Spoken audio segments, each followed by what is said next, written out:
Everyone wants to be happy, yet so many of us chase it in ways that leave us unfulfilled. We buy more, achieve more, and scroll endlessly, hoping to stumble upon joy, only to find it slips away just as quickly as it arrives. But what if happiness isn't something you find out there? What if it's something you can build, day by day, from within?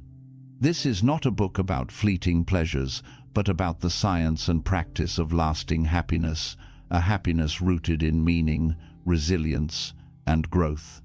In the next chapters, we'll explore how you can unlock that deeper joy and carry it with you for life.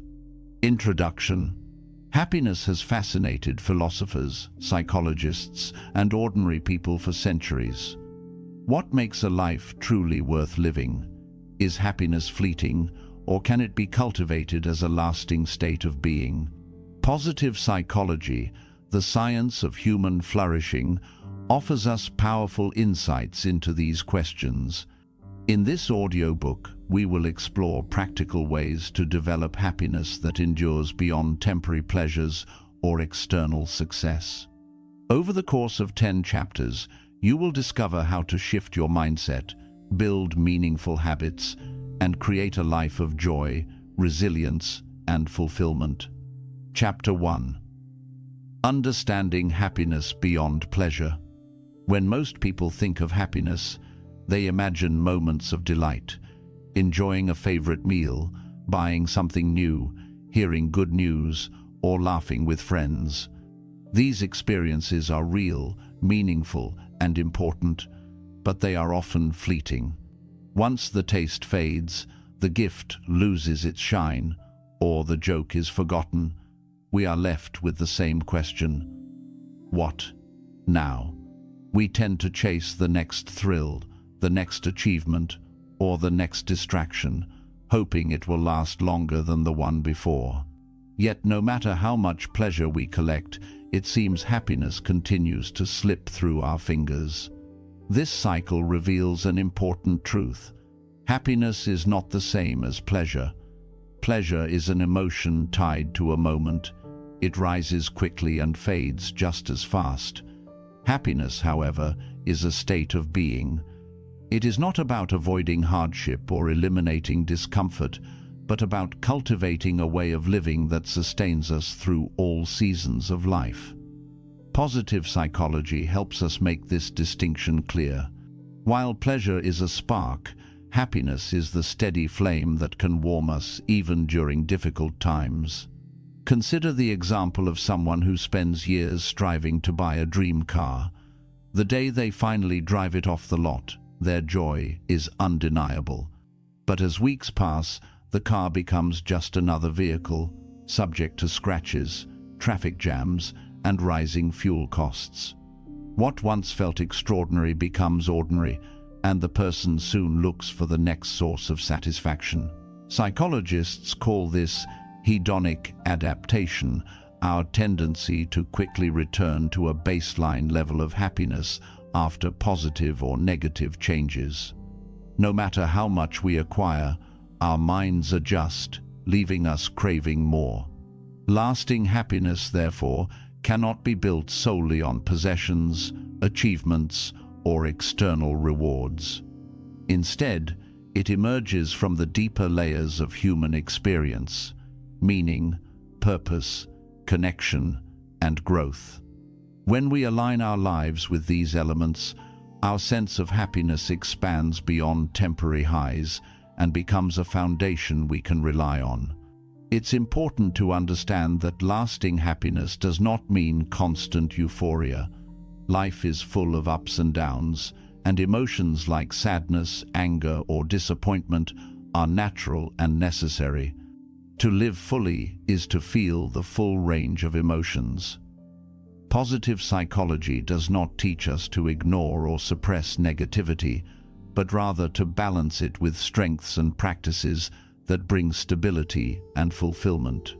Imagine happiness not as the absence of storms, but as an anchor that keeps us steady even when the waves rise. One of the most compelling insights from positive psychology is that happiness is not something that simply happens to us, it is something we cultivate. Just as a garden requires consistent care, happiness grows when we invest in it deliberately. That investment is not in the form of buying more things or chasing endless novelty, but in nurturing habits and mindsets that strengthen our well-being over time. Gratitude, kindness, resilience, and purpose are the seeds that, when watered daily, create a flourishing life. Think of two people facing the same situation, a demanding project at work. One person sees it as an overwhelming burden, counting down the days until it's over, while the other sees it as an opportunity to learn, grow, and prove their capabilities. The circumstances are identical, yet their experiences of happiness are vastly different. This illustrates a core principle. Happiness is less about external conditions and more about how we interpret and respond to them. Our mindset shapes our reality. This doesn't mean that external conditions don't matter. Poverty, isolation, discrimination, and trauma can have profound effects on our well-being. Yet, even in difficult circumstances, people who cultivate inner strengths often report higher levels of satisfaction than those who rely only on external pleasures. Viktor Frankl, a psychiatrist who survived Nazi concentration camps, observed that those who found meaning, even in suffering, were more resilient and often more hopeful than those who did not. His words remind us that happiness is not purely circumstantial. It is deeply tied to the stories we tell ourselves and the values we live by. Another common misconception is that happiness must be pursued directly.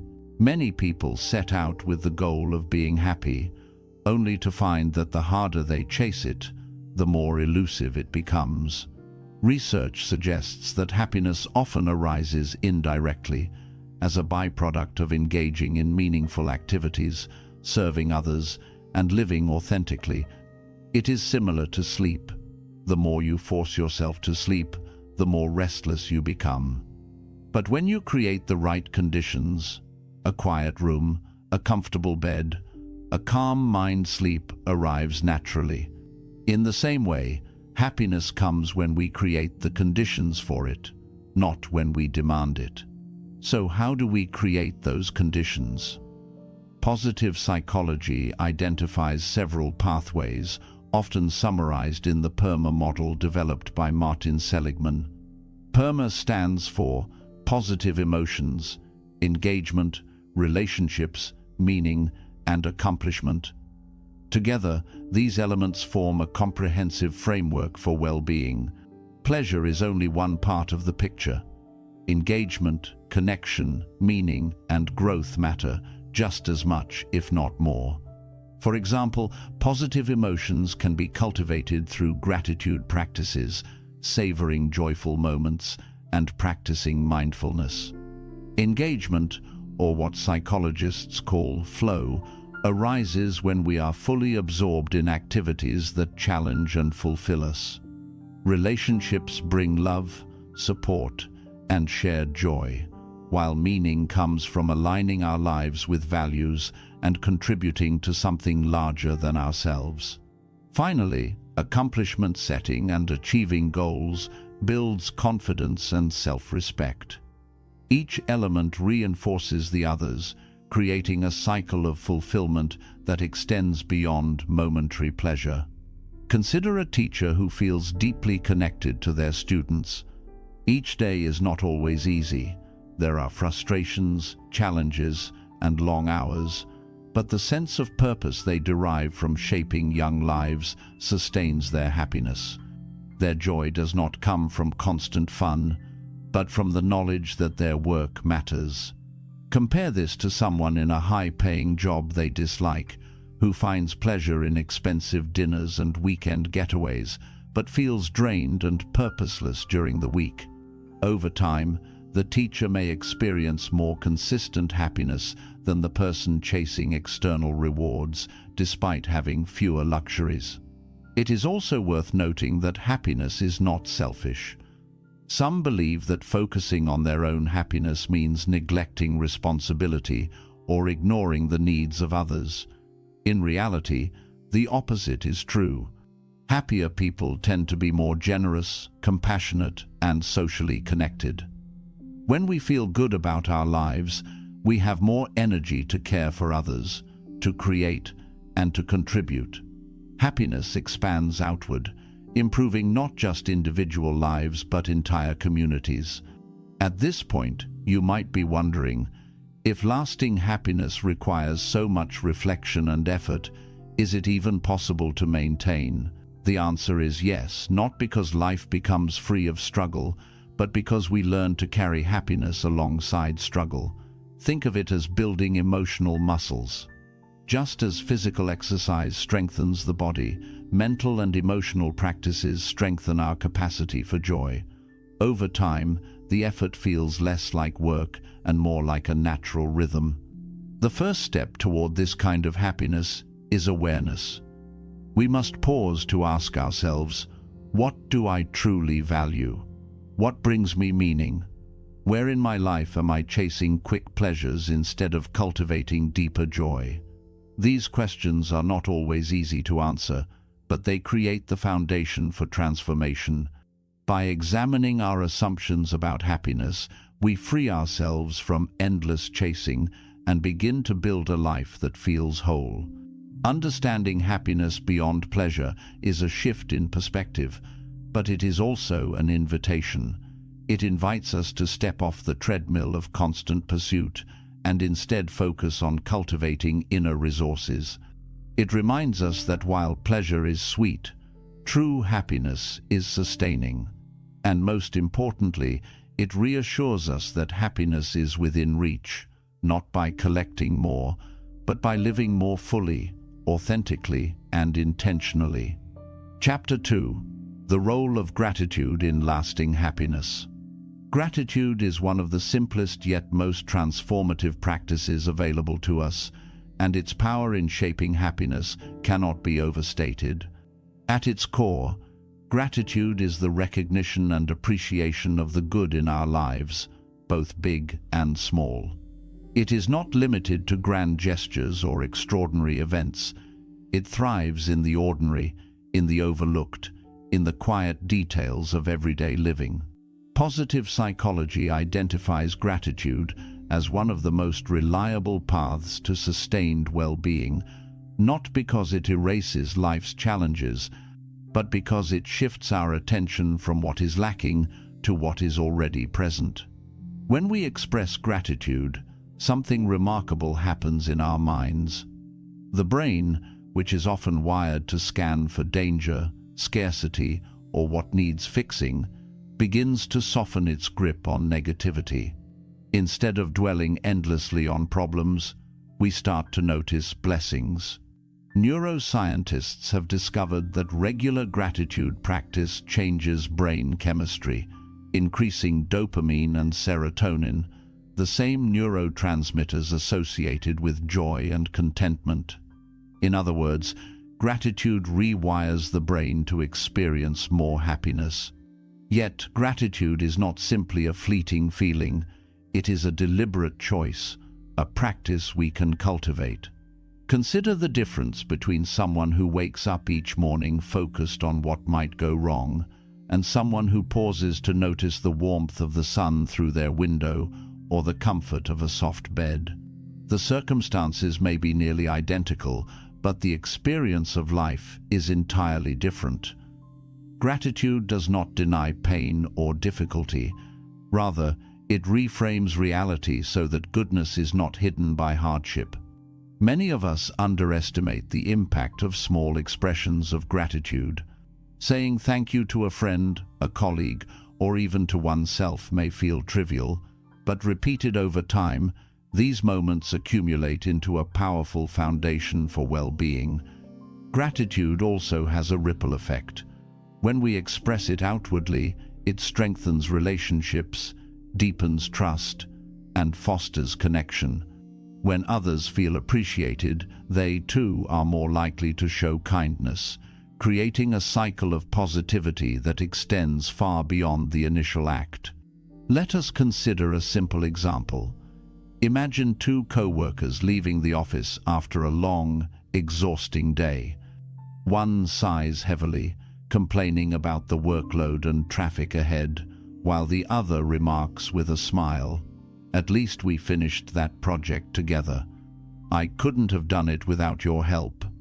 Both are tired, but one leaves burdened while the other carries a sense of shared accomplishment and appreciation. That difference, though subtle, can transform not just a day, but an entire approach to life. Research has consistently demonstrated the benefits of gratitude. Studies show that individuals who keep a gratitude journal, writing down just 3 things they are thankful for each day, report higher levels of happiness, better sleep, improved health, and even stronger immune systems. Gratitude is not magic. It does not eliminate stress or cure illness, but it equips the mind and body with resilience, helping us navigate challenges with greater balance and optimism. One of the reasons gratitude is so effective is that it combats one of humanity's greatest traps: comparison. In a world saturated with images of other people's lives, achievements, and possessions, it is easy to feel as though we are always falling short. Gratitude interrupts this cycle by reminding us of the abundance we already have. Instead of fixating on what we lack compared to others, we begin to appreciate what is uniquely ours. This shift reduces envy, eases dissatisfaction, and brings us closer to contentment. Gratitude also deepens our sense of meaning. When we reflect on the people, opportunities, or experiences that enrich our lives, we recognize that we are not isolated beings navigating life alone. We see the threads of connection that tie us to others, and we begin to understand how much of our joy is intertwined with kindness, generosity, and shared humanity. This awareness fosters humility and strengthens bonds, reminding us that happiness is as much about giving thanks as it is about receiving good. But gratitude does not always come naturally. In moments of hardship, loss, or uncertainty, gratitude may feel distant or even impossible. Yet it is often during these times that gratitude becomes most transformative. To find even a small light in the midst of darkness is to remind ourselves that despair does not define us. For example, someone facing illness may feel grateful for the care of a nurse, the support of family, or simply the beauty of a sunrise outside their window. These acknowledgements do not erase suffering, but they bring comfort and strength. Gratitude teaches us that, even in imperfection, there is goodness worth noticing. Another dimension of gratitude is learning to extend it inward. We are often quick to thank others, but slow to thank ourselves. Practicing self-gratitude, acknowledging our own efforts, resilience, and growth is equally important. It is not arrogance, it is recognition. To say, "I am grateful to myself for how I handled that situation," builds self-respect and confidence. In a world that often demands perfection, gratitude allows us to celebrate progress instead of punishing shortcomings. Practical strategies can help integrate gratitude into daily life. Keeping a journal, as mentioned earlier, is a simple but powerful tool. Some people prefer morning reflections, beginning the day by listing 3 blessings, while others choose nighttime journaling to close the day with appreciation. Verbal gratitude, telling others what they mean to us, is another practice that strengthens both our own happiness and our relationships. Even mental exercises like pausing to savor a moment of joy or silently acknowledging something good can have lasting effects. One particularly powerful exercise is writing a gratitude letter. Choose someone who has had a positive impact on your life, but whom you have never fully thanked. Write them a heartfelt letter, expressing your appreciation in detail, If possible, deliver it in person and read it aloud. Studies show that people who perform this exercise experience significant increases in happiness, not just in the moment, but weeks and months afterward. Gratitude, when shared, creates bonds that endure. To understand gratitude's power, imagine life without it. Picture a person who never acknowledges kindness, never notices beauty, and never pauses to reflect on what is going well. Such a life may be full of achievements and possessions, yet it will feel hollow. Without gratitude, joy fades quickly, relationships weaken, and dissatisfaction grows. Gratitude is the bridge between what we have and the fulfillment we seek. It turns enough into abundance, and it turns ordinary moments into extraordinary treasures. Perhaps the greatest gift of gratitude is that it can be practiced anywhere, anytime, by anyone. It does not require wealth, education, or status. It asks only that we notice and appreciate. A child can practice it with as much depth as a philosopher. A person in a hospital bed can feel it just as strongly as someone in perfect health. Gratitude belongs to us all, and it invites us to live more fully in the present moment.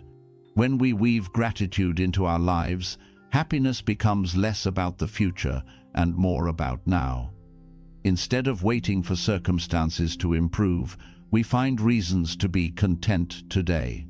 This shift does not mean we abandon ambition or stop striving for growth, but it means we stop postponing joy until everything is perfect. Gratitude teaches us that perfection is not required for happiness. What matters is our perspective, our awareness, and our willingness to see the good already around us. As you reflect on gratitude, consider how it might look in your own life. Perhaps it is taking time each morning to appreciate your breath, your body, or the people you love. Perhaps it is saying thank you more often, even for small acts. Perhaps it is learning to express gratitude not just for moments of joy, but for lessons learned in hardship. However you choose to practice it, gratitude will enrich your journey toward lasting happiness. Gratitude is not the destination, but it is one of the surest paths along the way. It transforms how we see the world, how we relate to others, and how we experience ourselves. In cultivating gratitude, we discover that happiness is not a treasure hidden in the future. It is already present, waiting to be recognized. Chapter 3. Building Resilience Through Positive Thinking. Life is not a straight line of victories and successes. Every person, no matter how fortunate or accomplished, faces challenges, disappointments, and losses. To live is to encounter difficulty. Yet the way we respond to hardship determines the quality of our lives far more than the presence of difficulty itself. Resilience, the ability to recover from setbacks and continue forward, is one of the most powerful strengths we can develop on the path to lasting happiness.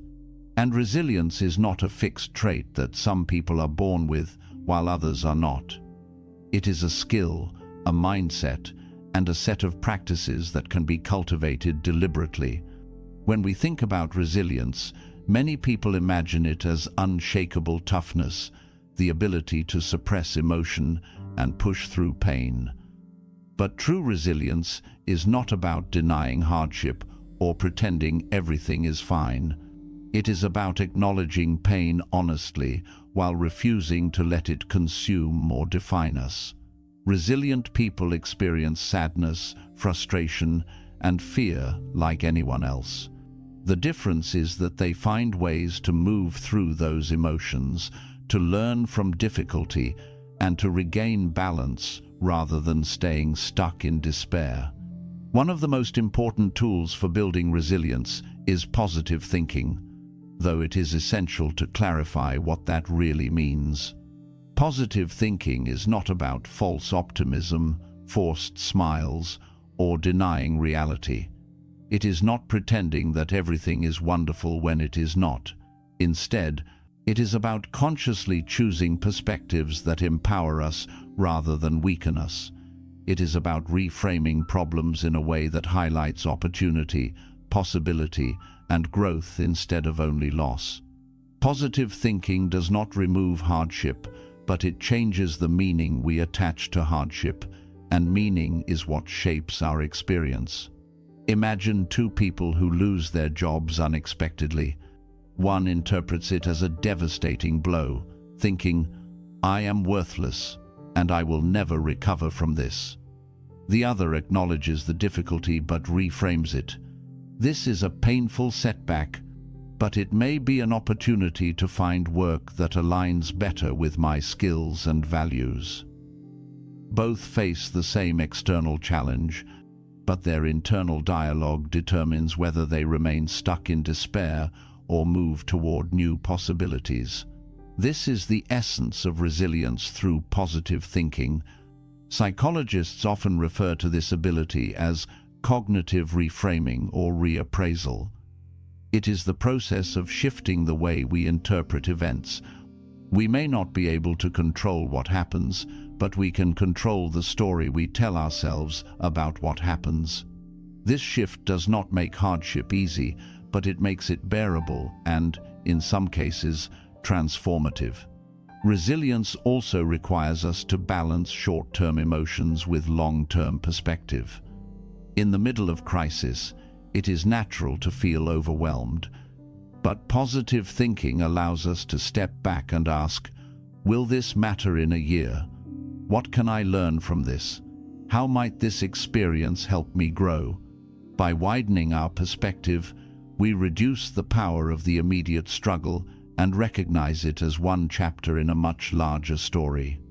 Another important aspect of resilience is cultivating hope. Hope is not naive.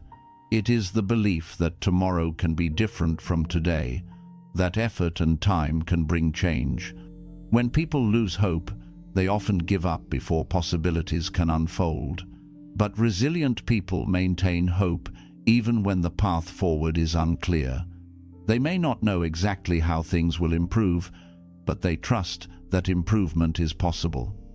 This mindset sustains action, and action, even small steps, is often what leads to recovery and growth. Consider the stories of people who endure incredible hardship, survivors of natural disasters, refugees rebuilding their lives, or individuals who recover after severe illness. What allows them to keep moving is not the absence of suffering, but the presence of hope, perspective, and meaning. They often describe how the struggle reshaped them, deepened their gratitude, or clarified what truly matters. This does not mean hardship is good, but it shows that hardship can be turned into growth when resilience is present.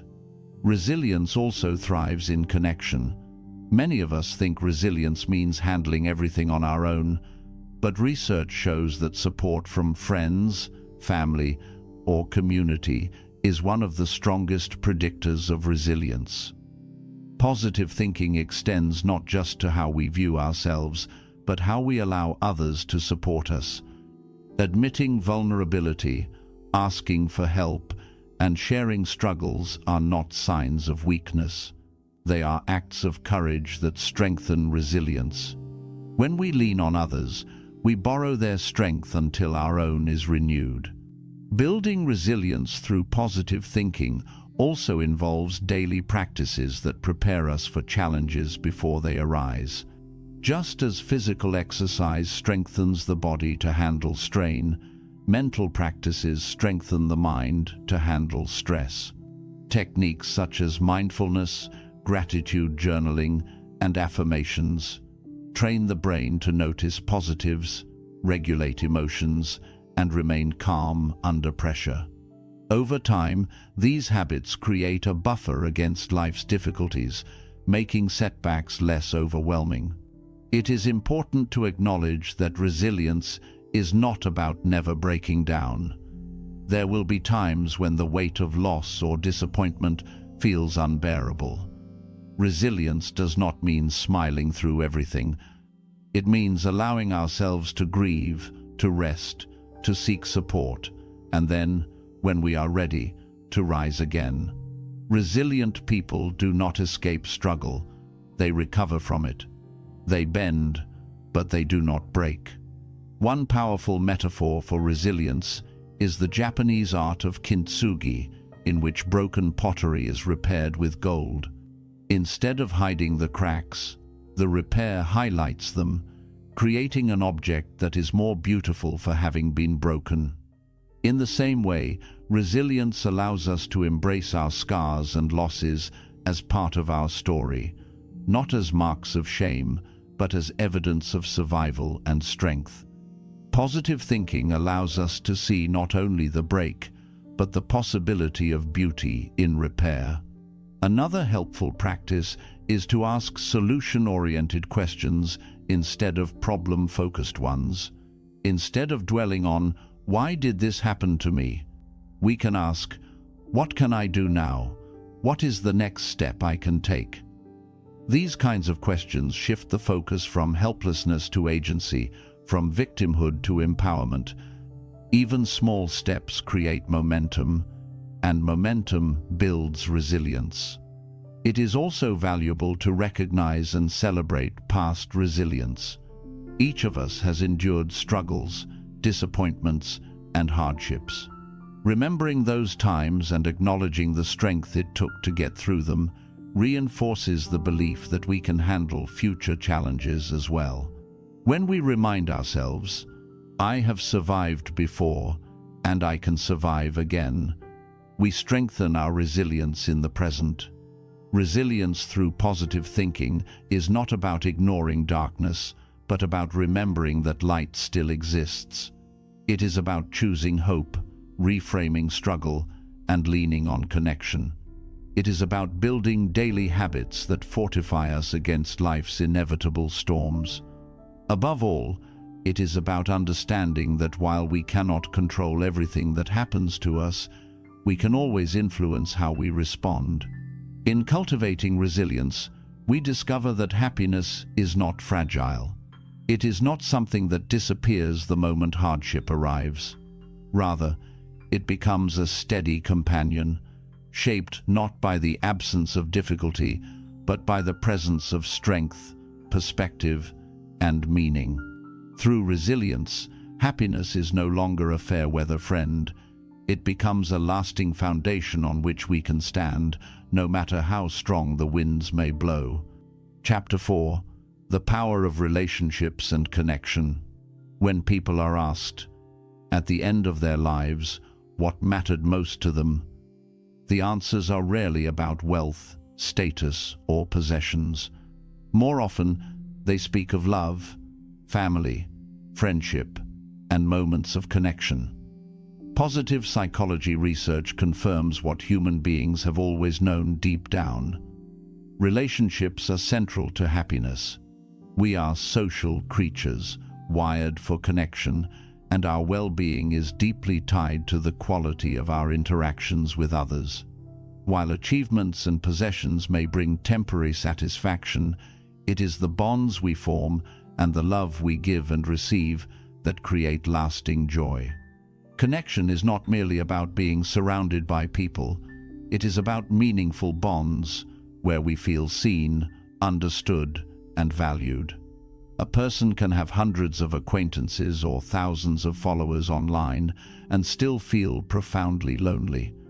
True happiness is nourished by relationships that offer depth, not just numbers. When we share our lives with people who care, when we have someone to laugh with, someone to lean on, and someone to support in return, we experience a sense of belonging that no material achievement can replicate. Loneliness, on the other hand, is one of the greatest threats to well-being. Studies show that chronic loneliness can be as harmful to health as smoking or obesity. It weakens the immune system, increases stress, and shortens life expectancy. This is because loneliness is not just an emotional state, it affects the body physically. Human beings evolved to survive in groups, and isolation signals danger to the brain, triggering stress responses that are meant to be temporary but become damaging when prolonged. The absence of connection is not merely sad, it is harmful to both mind and body. Yet connection is not simply about avoiding loneliness, it enriches life in countless ways. Relationships give us joy through shared laughter, comfort in times of sorrow, encouragement in moments of doubt, and inspiration when we need motivation. They offer opportunities for growth, teaching us patience, empathy, and forgiveness. Through connection, we learn to see the world from perspectives beyond our own. We are reminded that we are part of something larger, that our lives are intertwined with others, and that our actions matter. Consider the difference between celebrating a success alone and sharing it with someone you love. A promotion, a creative accomplishment, or even a simple good day feels magnified when shared with others. The same is true in difficulty. Pain shared with a trusted friend is easier to bear than pain carried alone. This is why psychologists emphasize that connection multiplies joy and divides sorrow. It turns life's experiences into something richer and more meaningful. Strong relationships also create accountability and support for positive change. For example, someone who decides to exercise regularly may find it difficult to stay consistent when relying solely on willpower. But when they have a friend to walk with or a partner who encourages them, their chances of success increase dramatically. Human connection reinforces our goals and reminds us of our commitments. Happiness is not only about feeling good, it is also about becoming our best selves. And relationships often provide the encouragement we need to grow. It is also important to note that connection is not only about receiving, but also about giving. Acts of kindness and generosity, whether small or large, bring deep satisfaction. Helping a neighbor, listening to a friend, or offering encouragement to a colleague creates a sense of purpose and strengthens bonds. Neuroscience shows that giving activates the brain's reward systems, often producing more lasting happiness than receiving. When we invest in others, we are not only enriching their lives, we are also enriching our own. However, not all relationships are equally nourishing. Some connections drain us rather than uplift us. Toxic relationships, marked by constant criticism, manipulation, or neglect, can undermine well-being. It is crucial to recognize the difference between supportive and harmful connections. Positive psychology encourages us to invest energy in relationships that nurture growth, trust, and kindness, while setting healthy boundaries with those that consistently harm us. Happiness flourishes where there is respect, empathy, and mutual care. Building strong relationships requires effort and intentionality. In the rush of daily life, it is easy to neglect the people who matter most. But relationships are like gardens. They need regular attention to thrive. Simple practices like expressing gratitude, spending quality time, listening deeply, and offering support strengthen bonds over time. Even small gestures, such as a kind message or a shared meal, can reinforce connection. The consistency of care matters more than grand gestures. In our modern world, technology has transformed the way we connect. Social media and digital communication offer opportunities to stay in touch, but they can also create illusions of closeness without true intimacy. A like or a comment is not the same as a heartfelt conversation. While digital tools can support relationships, they should not replace the depth of face-to-face or voice-to-voice interaction. True connection requires presence, the willingness to be fully attentive, to listen, and to engage with authenticity. Connection also extends beyond personal relationships. A sense of belonging to community, culture, or purpose contributes to happiness as well. Volunteering, joining groups, or participating in shared causes helps us feel part of something larger. When we contribute to the well-being of others, we experience meaning that enriches our own lives. Community connection is especially important in times of crisis, offering networks of support that individuals alone could not provide. It is worth remembering that connection is not about perfection. Every relationship has challenges, misunderstandings, and moments of conflict. What matters is not the absence of difficulty, but the willingness to work through it with respect and care. Forgiveness, patience, and empathy are the glue that holds relationships together. When we approach others with curiosity rather than judgment, we open the door to deeper understanding and stronger bonds. Perhaps the most powerful aspect of relationships is the way they shape our identity.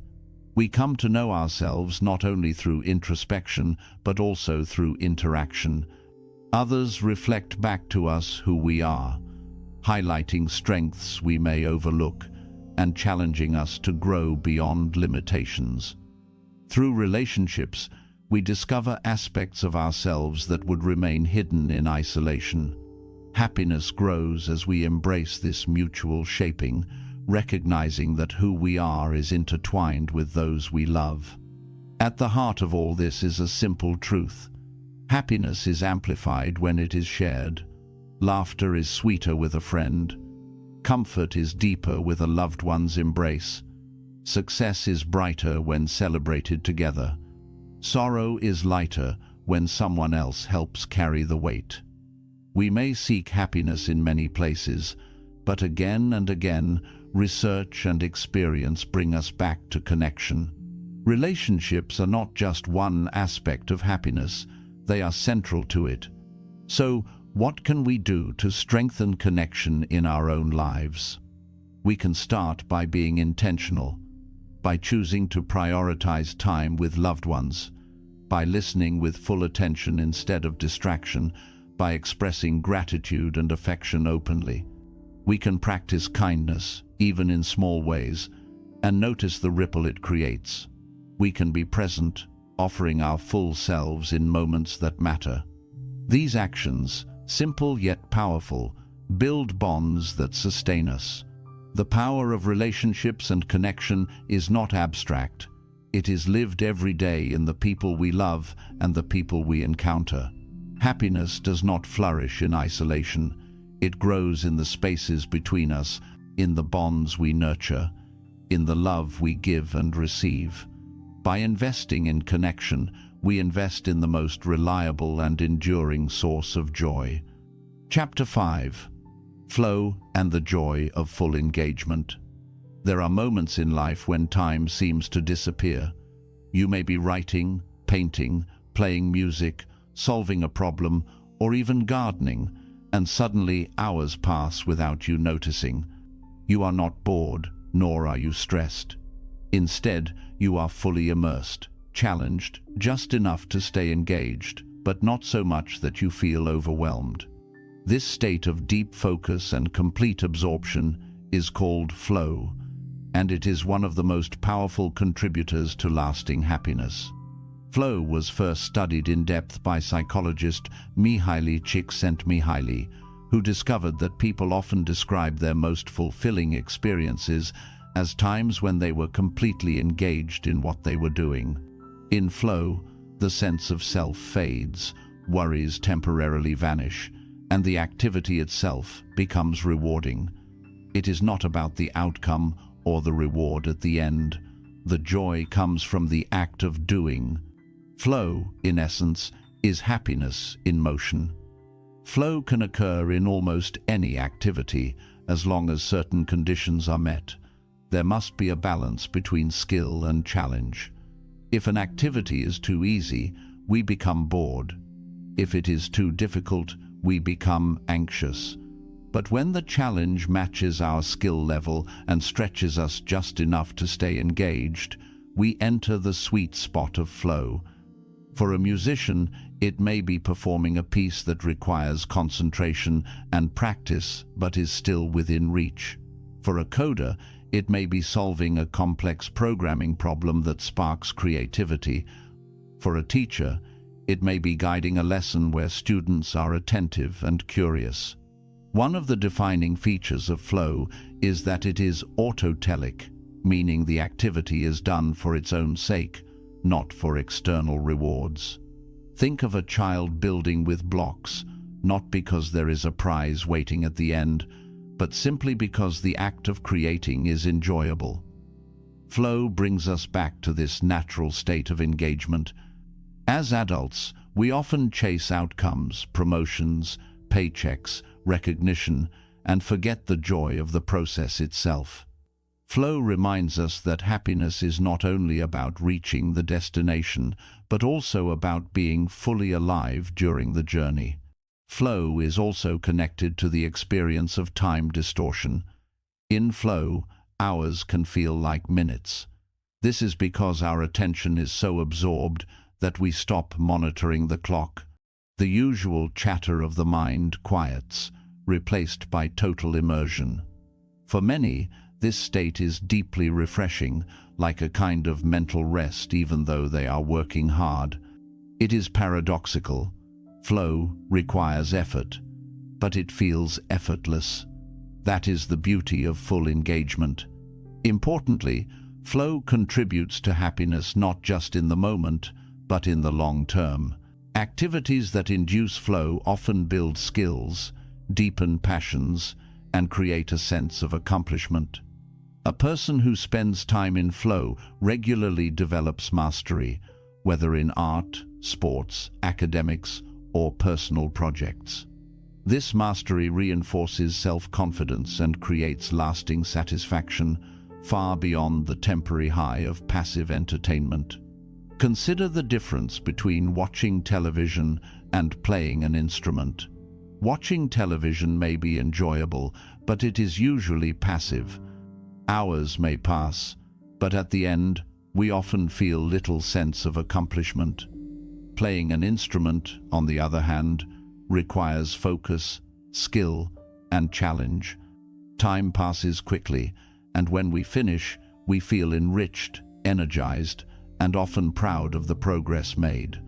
Flow-inducing activities provide nourishment, not just distraction. Flow is also strongly linked to purpose and meaning. When we engage deeply in activities that align with our values and passions, we not only experience joy but also strengthen our sense of who we are. Flow can reveal what matters most to us. For some, it may be creative expression. For others, problem-solving or physical activity. The activities that bring us into flow are often signals of our true interests and strengths. Paying attention to when we experience flow can guide us toward a more fulfilling life. Another important aspect of flow is that it is available to everyone. It does not require wealth or status. A person painting in a small studio, a gardener tending plants, a student lost in study, or a worker deeply focused on a project can all experience flow. What matters is not the setting, but the balance of challenge and skill, and the willingness to immerse fully in the task at hand. Flow is democratic. It belongs to anyone who seeks it. Yet in today's world, flow can be harder to access. Our attention is constantly fragmented by notifications, distractions, and demands.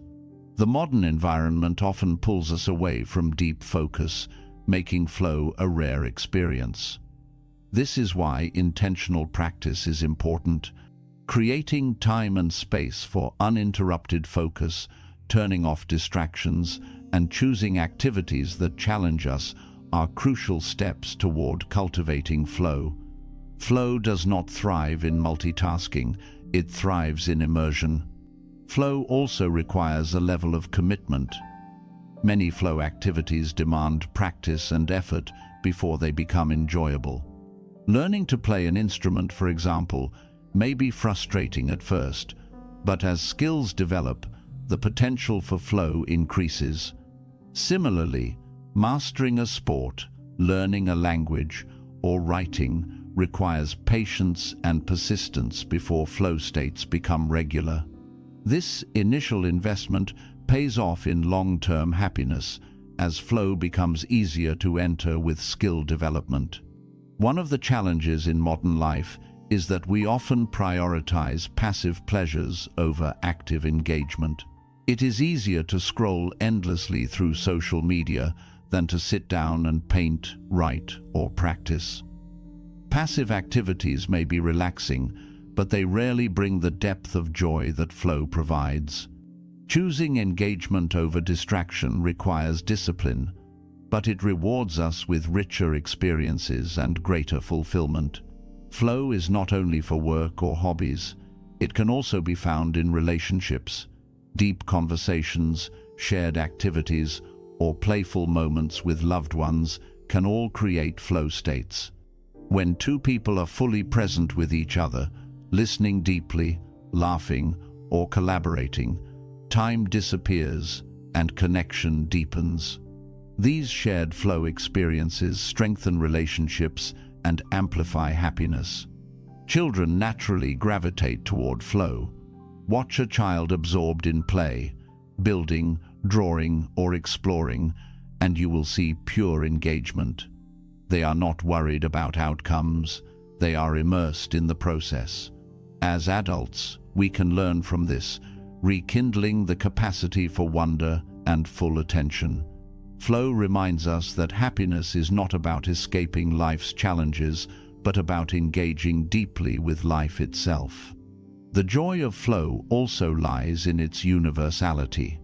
Across cultures, ages, and backgrounds, people describe flow in similar ways: deep focus, loss of self-consciousness, time distortion, and intrinsic reward.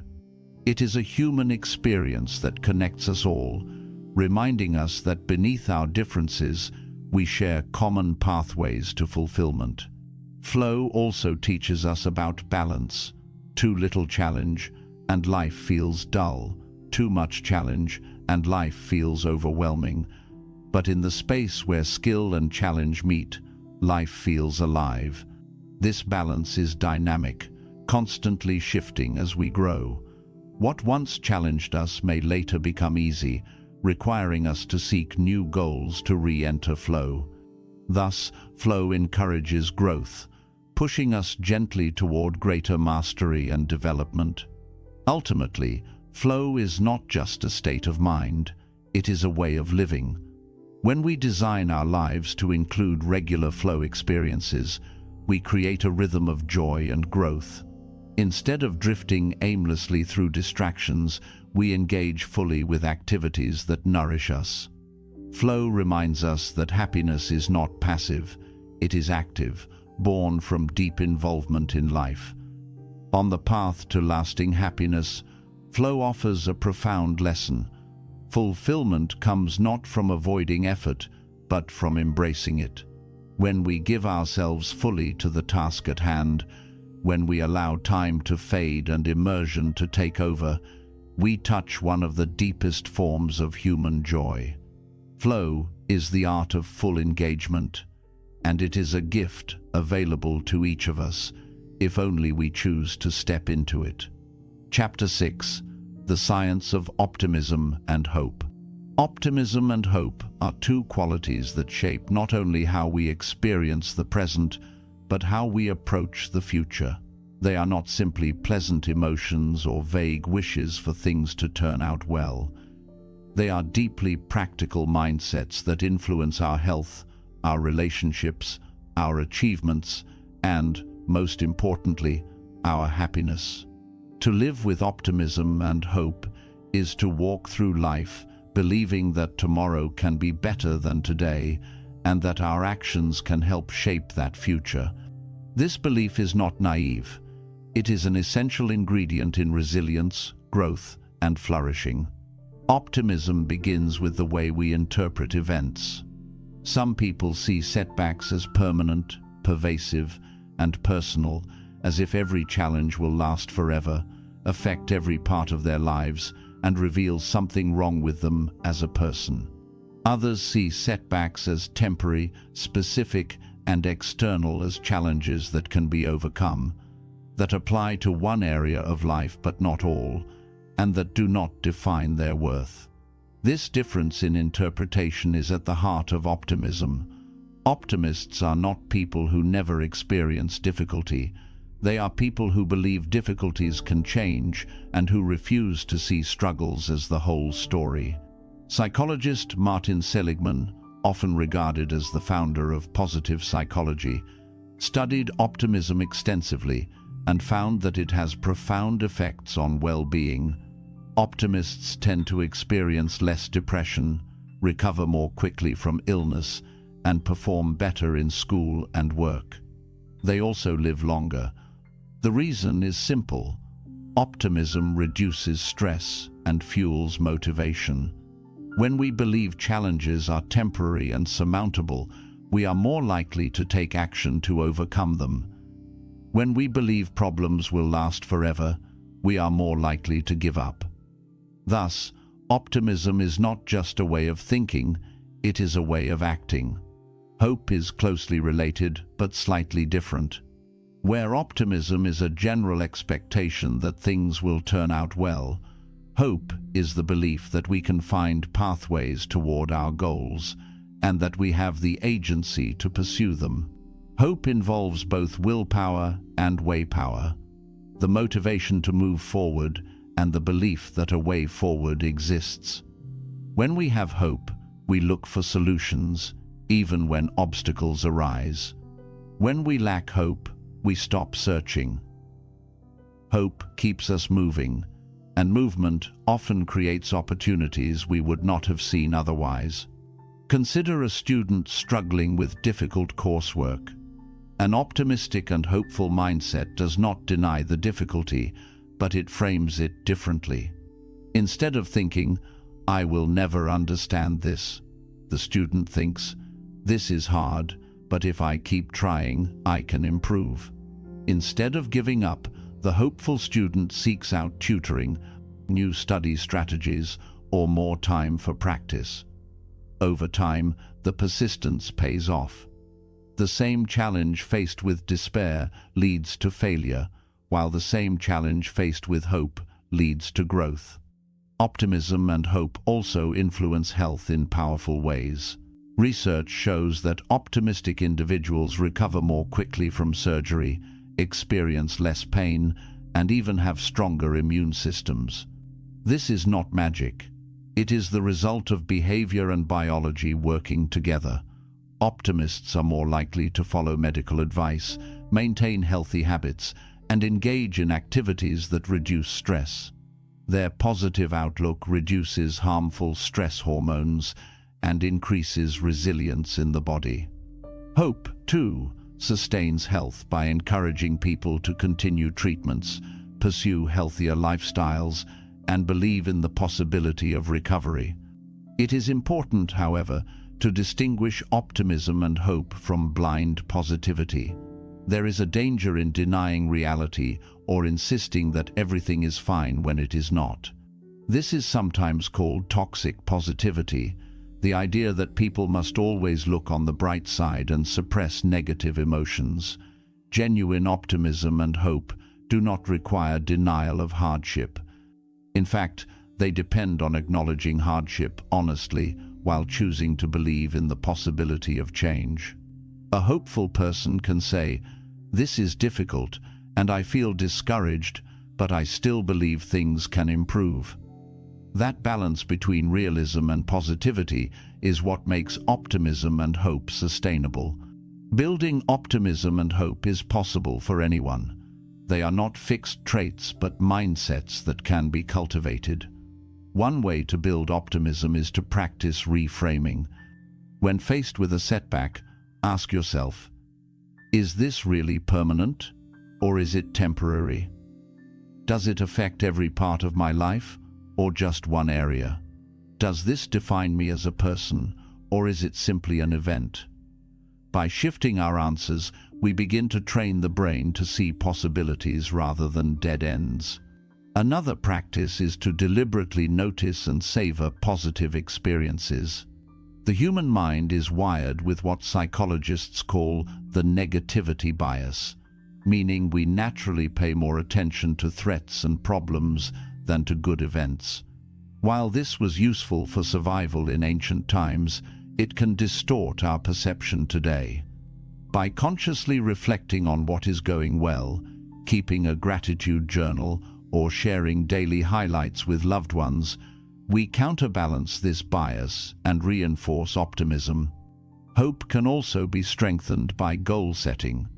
When we set meaningful goals and break them down into small, achievable steps, we create pathways that foster hope. Each small success builds confidence and reinforces the belief that progress is possible. Even when obstacles arise, hopeful individuals see them as detours rather than dead ends. They ask, "What other route can I take?" rather than concluding, "The journey is over." This sense of agency is crucial for maintaining happiness. Stories of hope are some of the most inspiring examples of human resilience. Think of individuals who have endured severe illness, yet maintained hope for recovery and rebuilt their lives. Think of communities devastated by disaster who still gather together, rebuild homes, and create new futures. What carries them through is not the absence of pain, but the presence of hope. In these stories, we see that hope is not fragile. It is a force that sustains life, even in the harshest conditions. Optimism and hope also strengthen relationships. Pessimism can create distance, as constant negativity drains those around us. Hope and optimism, on the other hand, inspire and uplift. When we believe in possibilities, we encourage others to believe as well. Optimistic people are often seen as more supportive, trustworthy, and enjoyable to be around, which in turn deepens connections and creates more sources of happiness. At their core, optimism and hope are about where we place our attention. We can choose to focus on limitations, on everything that could go wrong, or we can choose to focus on opportunities, on everything that might go right. This choice does not guarantee an easy life, but it shapes our experience profoundly. A hopeful mindset turns obstacles into stepping stones, while a hopeless mindset turns them into walls. For lasting happiness, optimism and hope offer both a foundation and a direction. They help us appreciate the present, endure the hardships of today, and walk confidently toward tomorrow. They remind us that even when we cannot control everything that happens, we can always control our response. They allow us to face the unknown not with fear, but with curiosity and courage. Happiness is not only about savoring what is good today, it is also about believing in the possibility of goodness tomorrow. Optimism and hope give us that belief. They light the path forward, helping us move with confidence through uncertainty, and they give us the strength to continue walking even when the road is long. When combined with gratitude, resilience, and connection, they form one of the strongest pillars of lasting happiness. Chapter 7. The Role of Purpose and Meaning.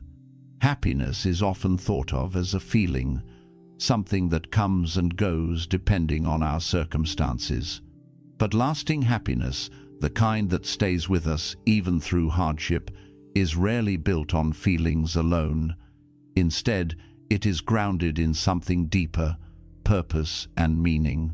While pleasure and success can enrich our lives, it is the sense that our lives matter, that what we do contributes to something beyond ourselves, that brings true fulfillment. Purpose and meaning give us a reason to wake up each morning and a compass to guide us when life becomes uncertain. Purpose can be described as a central life aim, the underlying reason behind our actions. It might be raising children, creating art, advancing knowledge, serving others, or building a business that improves lives. Meaning, on the other hand, is the interpretation we give to our experiences, the sense that our struggles, joys, and choices fit into a larger story. Together, purpose and meaning answer one of the most fundamental questions we ask ourselves: why am I here? Without an answer, we may drift, feeling empty or unfulfilled, even if we have material comfort. With an answer, life gains direction, resilience, and depth. One of the most striking examples of the power of purpose comes from Viktor Frankl, the psychiatrist and Holocaust survivor who wrote Time's Man's Search for Meaning*. Amidst unimaginable suffering in concentration camps, Frankl observed that those who had a sense of meaning, whether it was faith, love for family, or the hope of finishing important work, were more likely to endure. He concluded that human beings can survive almost any how if they have a strong enough why. Meaning does not remove suffering, but it transforms it, turning pain into an opportunity to endure, to grow, or to serve something larger than oneself. Purpose also fuels resilience in everyday life. Imagine two people doing the same job. One sees it simply as a paycheck, a way to survive. The other sees it as a way to provide for family, to contribute to a team, or to help customers live better lives. The tasks may be identical, but the sense of purpose transforms the experience. The second person is more likely to feel motivated, engaged, and satisfied. Purpose does not necessarily change what we do. It changes why we do it, and that shift changes everything. Meaning is not always grand or dramatic. It can be found in small acts and ordinary experiences. A parent who helps a child with homework, a nurse comforting a patient, or a volunteer planting trees in a park may not always feel joy in the moment, but they find meaning in contributing to something beyond themselves. This meaning builds a kind of happiness that is more enduring than pleasure. Pleasure fades when the moment ends, but meaning stays, leaving us with a sense that our lives matter. Interestingly, research in positive psychology shows that people who live with purpose tend to be happier, healthier, and even live longer. Purpose gives us goals that motivate action, reduces stress by providing perspective, and strengthens social bonds because meaningful goals often involve others. It also improves well-being by aligning our daily actions with our deepest values. When our actions match our values, we feel authentic. When they do not, we feel conflicted, even if those actions bring short-term rewards. Purpose can be discovered in many ways, but often it arises from three main sources: passion, service, and challenge. Some find purpose in pursuing their passions, whether creative, intellectual, or professional.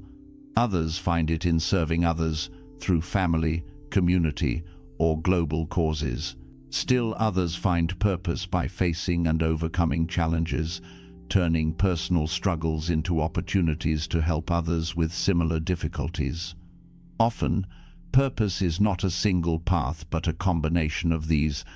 It evolves as we grow and as our circumstances change. It is also important to understand that purpose does not have to be monumental. We often think purpose means changing the world on a massive scale, but for most people, it is expressed in everyday commitments: caring for loved ones, contributing to community, showing kindness, or doing work with integrity. A teacher shaping the minds of children, a baker bringing joy through food, a neighbor looking after an elderly friend, all are examples of meaningful purpose. What matters is not the size of the contribution, but the sincerity of it. At the same time, the absence of purpose can be profoundly damaging. Without a sense of meaning, life can feel empty, no matter how much comfort or pleasure we have. This is sometimes called the existential vacuum, a state of inner emptiness where people feel restless, bored, or lost. Many who experience this try to fill the void with distractions, consumption, entertainment, or endless striving, but none of these satisfy the deeper need for meaning. Without purpose, happiness becomes fragile, vulnerable to every disappointment or change in circumstance. Discovering purpose requires reflection and self-awareness. We might ask ourselves questions like, what do I care about most deeply? What activities make me lose track of time? What challenges in the world move me to act? When have I felt most alive and fulfilled? Answers to these questions often reveal the seeds of purpose. It is not always about finding a single calling, but about aligning our daily life with what matters most to us. It can also be helpful to recognize that meaning often grows from hardship. Many people who face illness, loss, or adversity come to new understandings of what matters. They reevaluate priorities, let go of trivial concerns, and commit more deeply to values that give life richness. This does not mean suffering is desirable, but it shows that even in pain, purpose can be found. In this way, meaning is both a shield and a guide. It protects us in times of struggle and directs us toward growth. Living with purpose also strengthens our relationships. When we share meaning with others, whether through family, friendship, or community, bonds deepen. A shared goal creates unity, trust, and motivation. Couples who pursue meaningful projects together, families that dedicate themselves to shared values, or communities working for a common cause often experience stronger ties and greater well-being. Purpose creates not only individual happiness but collective happiness.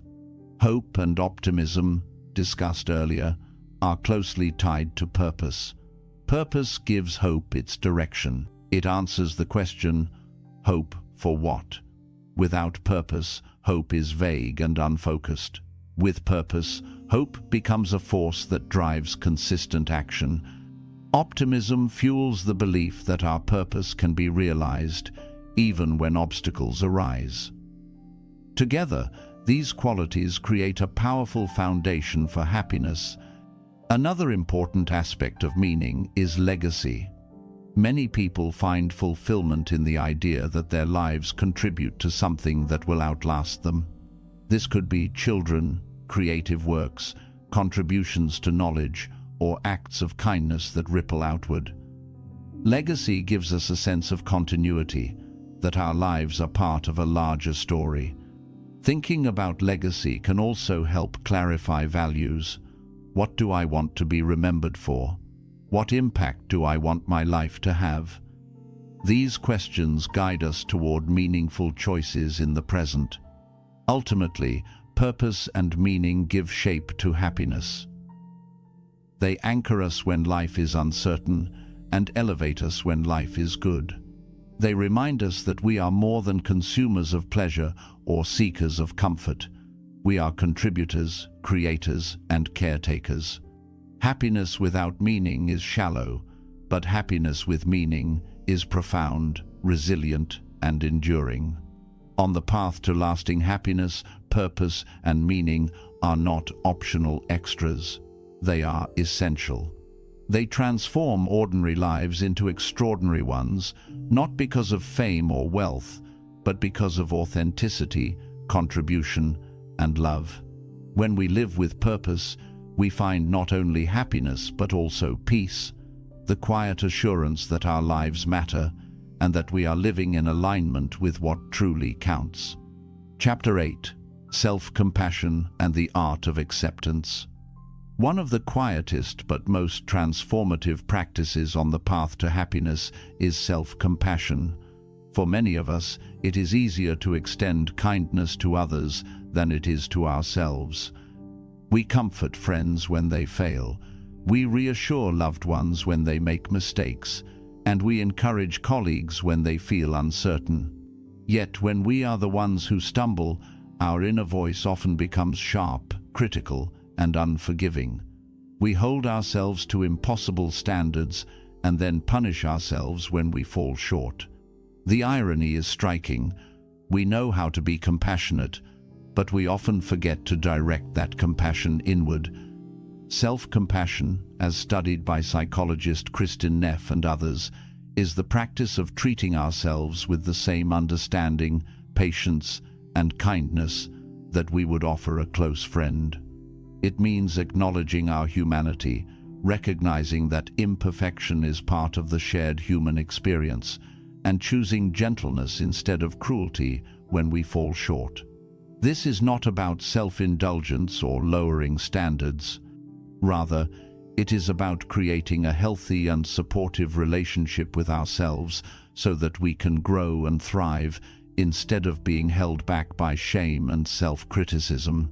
When we make a mistake, the critical inner voice often says things like, "You're such a failure. How could you be so stupid? You'll never get this right." That voice may feel motivating, but in reality, it undermines our confidence and fuels anxiety. Self-compassion replaces that harshness with understanding. This was difficult, and I didn't handle it perfectly. But mistakes are part of learning, and I can try again. This voice does not excuse poor behavior, but it creates the space for growth without crushing us in the process. Self-compassion is built on 3 pillars: mindfulness, self-kindness, and common humanity. Mindfulness is the ability to notice what we are experiencing without judgment. Instead of getting swept away by self-critical thoughts or suppressing painful emotions, we acknowledge them with clarity. Self-kindness is the choice to respond to that awareness with warmth rather than hostility. It is the decision to offer ourselves comfort rather than blame. And common humanity is the reminder that imperfection is universal. Everyone makes mistakes, everyone fails, and everyone struggles. To be human is to be imperfect. When we recognize this, we no longer feel isolated in our shortcomings. Instead, we feel connected to others through our shared humanity. One of the most powerful aspects of self-compassion is the way it changes our relationship with failure. Many of us believe that being harsh with ourselves will drive us to succeed, but research shows the opposite. Harsh self-criticism increases fear of failure, reduces motivation, and makes us more likely to give up. Self-compassion, on the other hand, fosters resilience. When failure is met with understanding, we feel safe enough to try again. We become willing to take risks, knowing that if we stumble, we will not destroy ourselves with criticism. In this way, self-compassion is not weakness, it is strength. Acceptance is a natural partner of self-compassion. Acceptance does not mean passivity or resignation. It does not mean giving up on growth or improvement. Rather, it is the willingness to face reality as it is, without denial or resistance. Many of our deepest sources of unhappiness come not from circumstances themselves, but from our refusal to accept them. We cling to the idea that life should always go our way, that mistakes should not happen, that hardships are unfair. Acceptance is the gentle reminder that life is not always easy, that imperfection is inevitable, and that fighting reality only creates more suffering. Think of a person standing in a river, resisting the current, straining to push against the flow. The water is powerful, and the struggle is exhausting. Acceptance is like turning to float with the current, allowing it to carry you while you conserve your strength for when you truly need to swim. Life's current cannot always be controlled, but when we accept it, we suffer less and adapt more easily.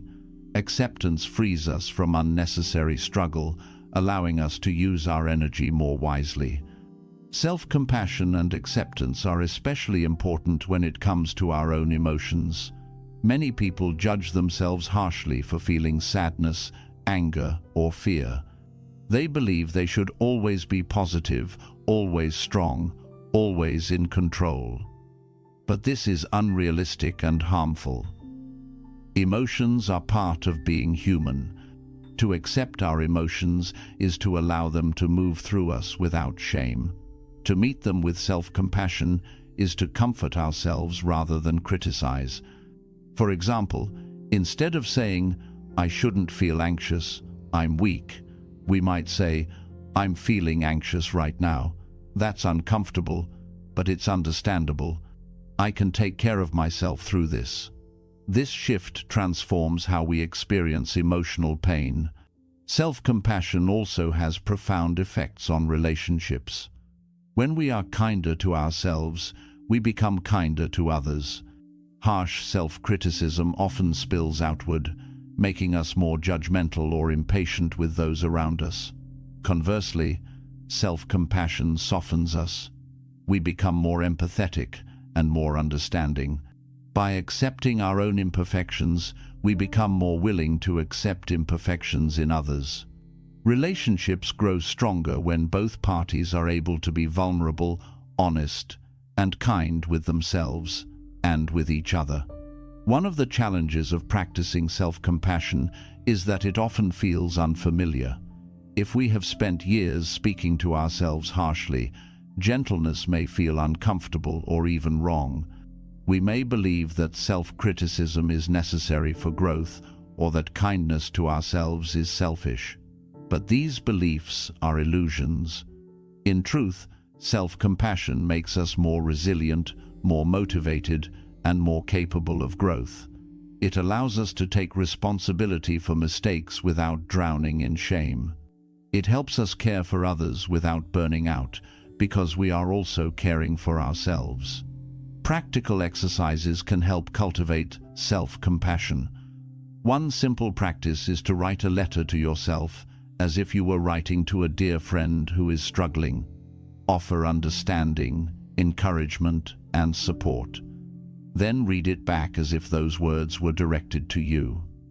Another practice is to notice your inner dialogue throughout the day and gently shift it. When you catch yourself speaking harshly, pause and ask, "Would I speak this way to someone I love? If not, what would I say instead?" Over time, this awareness reshapes the way you talk to yourself. Acceptance can also be practiced through mindfulness meditation. By sitting quietly and observing thoughts and feelings as they arise, we learn to witness them without judgment or resistance. We see that emotions come and go, like waves on the surface of the sea, and that we do not have to fight them. This practice builds patience, clarity, and equanimity, helping us accept life as it unfolds. Self-compassion and acceptance are not about becoming complacent. They are about creating the conditions for real change.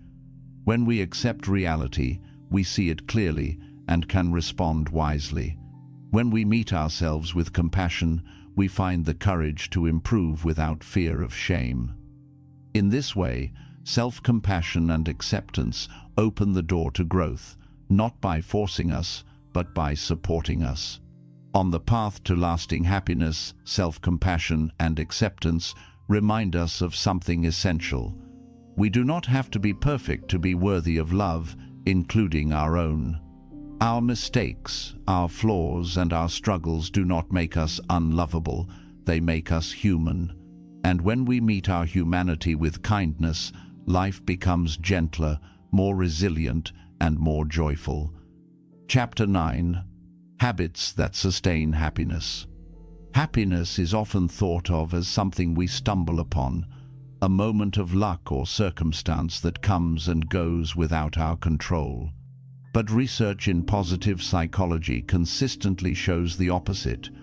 Happiness is not simply a gift we receive, it is a skill we cultivate. And the cultivation happens most reliably through habits, the small, consistent actions and choices we make every day. While pleasure may arrive by chance, sustained happiness is built intentionally through patterns of living that reinforce well-being and resilience. Habits matter because they shape the rhythms of our lives. A single decision may bring short-term impact, but repeated behaviors over time create lasting change. The foods we eat, the thoughts we entertain, the routines we follow, the way we spend our time with others, these daily patterns slowly but surely carve out our experience of life. Just as water shapes stone not through a single splash but through consistent flow, habits shape our character, our emotions, and our sense of fulfillment. One of the most important habits for happiness is mindfulness, the practice of paying attention to the present moment with openness and curiosity. Mindfulness interrupts the constant pull of distraction and worry that so often clouds our lives. Instead of being consumed by regrets about the past or fears about the future, mindfulness trains us to rest in the here and now. Simple practices like mindful breathing, mindful walking, or pausing before a meal to savor its flavors can anchor us in presence. This small shift reduces stress, increases gratitude, and makes ordinary moments more vivid. Over time, mindfulness becomes less of a practice and more of a way of being, one that naturally fosters calm and joy. Another habit that sustains happiness is physical activity. The link between movement and mental well-being is undeniable. Exercise releases endorphins, reduces stress hormones, and improves overall health. But beyond the chemistry, physical activity builds confidence, strengthens resilience, and often creates opportunities for connection when done with others. This does not require extreme effort. Even daily walks, stretching, or dancing to music can have profound effects. The key is consistency. When movement becomes part of daily life, it nurtures both body and mind, creating a stable foundation for happiness. Gratitude, which we explored earlier, is also best sustained as a habit. Keeping a daily gratitude journal, sharing highlights with family at dinner, or simply pausing each night to recall moments of goodness can shift the brain's attention toward abundance rather than scarcity. Gratitude practiced occasionally may brighten a day, but gratitude practiced regularly reshapes the mind, training it to notice blessings even during challenges. Acts of kindness are another powerful habit. Helping others is not only good for the recipient, it is deeply nourishing for the giver. Small gestures, a word of encouragement, a thoughtful note, offering help to a colleague strengthen bonds and bring meaning to daily life. Research shows that people who perform acts of kindness consistently report higher levels of happiness. This is because kindness connects us to others and affirms our sense of purpose. When practiced as a habit, kindness becomes part of who we are, infusing our lives with steady joy. Sleep is also an overlooked but essential habit for happiness. In our busy world, rest is often sacrificed for productivity, yet lack of sleep drains both mood and energy. Consistent, quality sleep supports emotional regulation, cognitive clarity, and resilience. Without it, even small challenges feel overwhelming. Establishing habits that promote healthy sleep, such as regular bedtime routines, reducing screen use before bed, and creating restful environments may seem simple, but they have profound effects on well-being. Happiness cannot flourish in constant exhaustion. It needs the nourishment of rest. Another sustaining habit is nurturing relationships. Connection requires intention, and when neglected, even close bonds can weaken. Making time to call a friend, share a meal, or check in with a loved one may seem small, but over time these habits strengthen the social fabric of our lives. Rituals like family dinners, weekly gatherings, or daily moments of appreciation build continuity and security. Relationships are not maintained by grand gestures alone, but by consistent attention and care. Learning and growth also play a vital role in sustaining happiness. Engaging the mind, whether through reading, developing skills, or exploring new ideas, keeps life fresh and purposeful. When we challenge ourselves to learn, we often enter states of flow that are deeply satisfying. Growth gives us a sense of progress, a feeling that we are not stagnant but evolving. As a habit, curiosity sustains engagement with life, preventing boredom and keeping our sense of wonder alive. Self-reflection is another key habit. Taking time to pause and consider how we are living, what we value, and whether our actions align with our deeper goals helps keep us on the path of meaningful happiness. Reflection can take many forms: journaling, meditation, prayer, or quiet contemplation, but its purpose is the same: to keep us connected to ourselves and aware of our choices. Without reflection, it is easy to drift into habits that drain us rather than sustain us.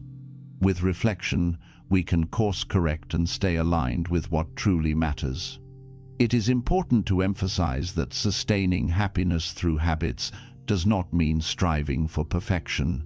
We will have days when we skip meditation, when we feel irritable despite gratitude practice, when we neglect exercise or lash out at someone we love. This is part of being human. The power of habits lies not in never slipping, but in returning again and again to practices that support us. Over time, the consistency outweighs the occasional lapse. Happiness is built not by flawless performance, but by persistence. Another insight from positive psychology is that habits of happiness are most effective when they are woven into existing routines. Trying to overhaul life with drastic changes often fails. Instead, small, steady shifts work best. Writing one line in a gratitude journal before bed, taking a 5-minute mindful walk during lunch, replacing 1 hour of screen time with a book, or committing to one act of kindness each day. These small steps accumulate. Over weeks and months, they create patterns of living that sustain happiness almost effortlessly. Habits also influence each other. For instance, regular exercise improves sleep, better sleep supports mindfulness, mindfulness strengthens self-compassion, and self-compassion encourages kindness. The effects compound, creating upward spirals of well-being. By starting with 1 or 2 small habits, we may find others naturally follow, building a lifestyle that nurtures happiness without constant effort. It is worth noting that habits are not just about adding practices. They are also about letting go of those that undermine happiness. Constant comparison, excessive consumption, chronic busyness, and neglect of rest can all erode well-being. Replacing these with healthier rhythms, gratitude instead of comparison, connection instead of consumption, presence instead of busyness, rest instead of overwork, transforms the texture of daily life. Ultimately, habits are about choice.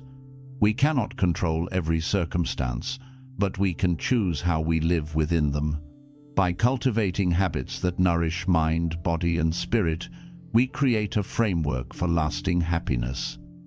These practices do not guarantee constant joy, but they create resilience, balance, and meaning that endure through highs and lows. On the path to lasting happiness, habits are the scaffolding. They provide structure, stability, and direction. They remind us each day that happiness is not something we wait for, but something we build. And as habits take root, happiness becomes less of a fragile mood and more of a steady state, woven into the rhythm of our lives. Chapter 10: Designing Your Own Path to Lasting Happiness. As we come to the final chapter of this journey, it is important to recognize that happiness is not a single recipe that works for everyone. It is not a formula you can copy from someone else's life. Lasting happiness is personal, unique to each individual, and must be intentionally designed. The practices we have explored, gratitude, resilience, Optimism, connection, flow, self-compassion, and healthy habits are tools, not rigid rules. Each of us must decide how to weave them into our lives in ways that reflect our own values, passions, and circumstances. Designing your own path to happiness is about becoming the architect of your well-being. The first step in designing your path is self-awareness. Too often, we chase happiness based on what society tells us we should value: wealth, beauty, fame, or status. While these can bring moments of pleasure, they rarely bring lasting fulfillment. Instead, we must ask ourselves deeper questions. What brings me alive? When do I feel most engaged? What values do I want to honor in my life? What kind of person do I want to become? The answers to these questions create a personal blueprint for happiness. Without self-awareness, we risk climbing ladders that are leaning against the wrong walls, achieving goals that leave us empty. Once we have a clearer sense of what matters, the next step is alignment. Happiness grows when our daily actions reflect our deepest values. If we value connection, are we making time for loved ones? If we value growth, are we challenging ourselves to learn and evolve? If we value kindness, are we practicing it in our words and actions? Alignment does not mean perfection. It means choosing, more often than not, to live in ways that honor who we are and what we believe. Even small alignments, saying no to something that drains us or yes to something that inspires us, create momentum toward a more authentic and fulfilling life. Designing a path to happiness also requires balance. Life is made up of many domains: work, relationships, health, creativity, and rest. When one domain dominates at the expense of others, imbalance creates stress and dissatisfaction. For example, success at work may feel hollow if relationships are neglected. A thriving social life may feel unsustainable if health is ignored. Balance does not mean giving equal time to everything, but it does mean recognizing when one area is consistently starved of attention. Happiness is not about maximizing a single part of life. It is about harmonizing the whole. Flexibility is another key ingredient. Life is unpredictable, and what brings us joy in one season may change in another. A young student's path to happiness may center on learning and exploration. A parent's may focus on family and caregiving. Later in life, the emphasis may shift to legacy, wisdom, or service. Designing your own path means allowing it to evolve, adjusting as circumstances, priorities, and opportunities change. Flexibility prevents disappointment when life does not unfold exactly as planned. Instead of clinging to rigid expectations, we adapt and continue forward, finding new ways to thrive. It is also essential to recognize the role of small steps. When we think of designing a happy life, we may imagine sweeping changes: quitting a job, moving cities, starting over completely. Sometimes these shifts are necessary, but more often, happiness grows from small, consistent actions. Writing one line in a gratitude journal, calling a friend once a week, walking each morning, practicing 5 minutes of mindfulness, or speaking kindly to ourselves. These seemingly minor steps, repeated over time, create profound transformation. The design of a joyful life is built not on grand gestures, but on steady patterns. Another important principle is intentionality. Without intention, life easily slips into autopilot. We repeat routines not because they nourish us, but because they are familiar. Designing your path requires asking, is this choice aligned with my values? Does this habit bring me closer to the life I want? Intention turns routines into rituals, ordinary actions into meaningful practices. A cup of tea becomes a mindful pause. A walk becomes an act of renewal. A conversation becomes an opportunity to connect deeply. Intention infuses life with meaning, even in the smallest moments. Equally vital is community. While happiness is personal, it is not solitary. Relationships, as we have seen, are central to fulfillment. Designing your path means considering not just what makes you happy, but how your happiness can support others. This does not mean sacrificing yourself, but recognizing that well-being grows through contribution. When we give, we receive. When we support others, we strengthen bonds that in turn support us. Designing a life of happiness is not just about building your own joy, but about weaving it into the larger fabric of human connection. We must also be patient. Designing a happy life is not a one-time decision, but an ongoing process. There will be setbacks, seasons of struggle, and moments of doubt. Some days will feel joyful, and others heavy. This is not failure. It is the rhythm of being human. The path to happiness is not linear. It winds, it climbs, it dips, and it surprises us. Patience allows us to accept these fluctuations without giving up. Over time, consistency and resilience shape the design into something lasting. Self-compassion plays a crucial role here. As we design our path, we will sometimes drift off course. We will abandon habits, make mistakes, or feel lost. Without self-compassion, we risk harsh self-judgment that derails progress. With self-compassion, we can gently return, reminding ourselves that growth takes time.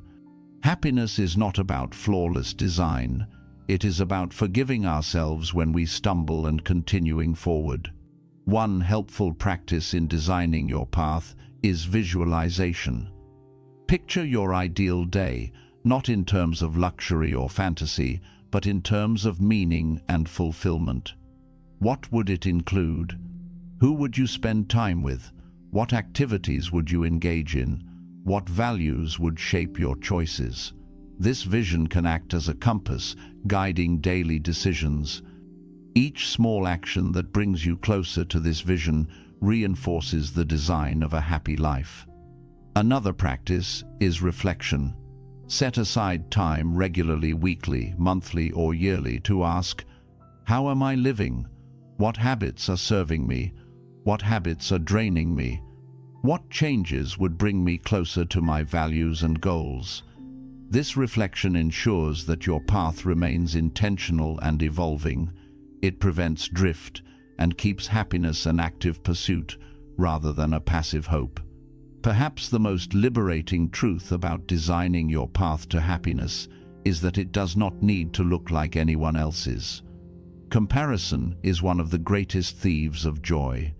When we measure our lives against others, we often feel inadequate, forgetting that we each walk unique paths. What brings one person deep fulfillment may leave another feeling restless. Designing your own path means honoring your individuality, trusting your values, and letting go of the pressure to conform to someone else's definition of success. In the end, the path to lasting happiness is not about reaching a final destination. There is no point where we can say, I have arrived, and now happiness will stay forever. Happiness is not static, it is dynamic, alive, and ever-changing. The goal is not to eliminate struggle or to capture joy permanently. The goal is to design a life that consistently nurtures well-being, that allows happiness to return again and again, even after hardship. As you reflect on this journey, consider the tools you now hold: gratitude that shifts perspective, resilience that strengthens you in difficulty, optimism that opens possibilities, a connection that enriches life, flow that immerses you in the present, self-compassion that softens your inner voice, and habits that sustain joy. These are not abstract ideas, they are practices to weave into your days. Each small choice to practice them is a step in designing your path. Lasting happiness is not something we wait for, nor something that arrives fully formed. It is something we create, choice by choice, day by day. And while the path is uniquely yours, you are not walking it alone. Every act of kindness, every moment of connection, every shared laugh and comfort reminds us that happiness is not just a personal journey, but a collective one. By designing your own path, you contribute not only to your own joy, but to the happiness of those around you. So the invitation is simple. Begin. Do not wait for the perfect time, the perfect plan, or the perfect circumstances.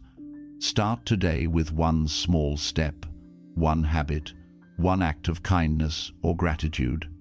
Let your path unfold with patience, intention, and compassion, and trust that in designing your life with care, you are building not only moments of happiness, but a foundation of joy that lasts. As we bring this journey to a close, I invite you to pause for a moment and take a deep breath. Reflect on the ideas we've explored together. Happiness, as we have seen, is not a fleeting emotion to be chased, nor a prize waiting at the finish line of success. It is a way of living, a rhythm of choices, a design we create for ourselves each day. We began by understanding that happiness is more than pleasure. It is rooted in meaning, resilience, and growth. We discovered the transformative power of gratitude, the strength of resilience through positive thinking, and the essential role of relationships and connection.